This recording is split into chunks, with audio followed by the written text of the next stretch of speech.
Hey there, Robin from Anime America here. Just letting you know that the list for the top 32 sexy men and women of anime is ready, thanks to me and Megan, which came at the cost of my lemon squares. Yes, while I was preparing the list for you all, my lemon squares burnt. Look at them. Look at them. It's all because of you. Yes, they're still edible. That's why there's some bite marks in there. But still, nonetheless, you ruined my lemon squares. So the next time you see me, you owe me lemon squares. Anyways, just letting you know some rule changes for the year. If a champion had competed and lost, i.e. if there's like a new champion, then the previous champion must retire. So the champion always has to come back to compete for their title, but if that champion lost, then they have to retire. So Igato, Zero, and Usui have retired. So Sebastian will be back since he did win a second time. If he wins a third time, he might retire because he can just be crowned as the 3-time champion, but who knows if that's going to happen this year. Little knowing you guys. As for the women, it's a little complicated because we made this rule after the 2012 competition, and we also decided that only the top 8 of each year will compete in the new year. So, basically, only C2 will be retiring since technically Misaki was in the final 8 last year.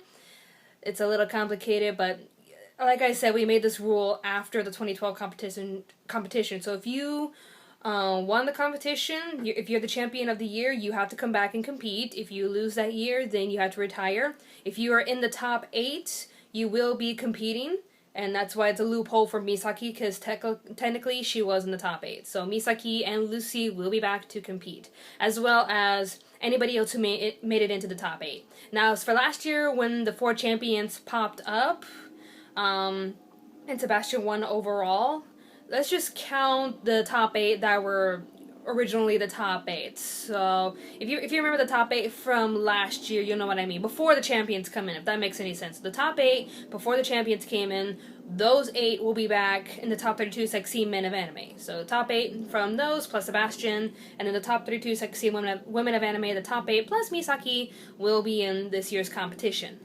So if you have any other questions, just leave us a comment down below. We will be able to make the list ready, hopefully, towards the end of October. I know you guys want it as soon as possible, but I want to spend some days with my husband before he has to return to Australia, which is October 20th, so just give me some time, man. I'm gonna be alone without my hubby. So just give me some time with that, and near the end of October, Megan and I will release simultaneously top 32 sexy men and women of anime. So thank you for your patience, and stay tuned to Anime America.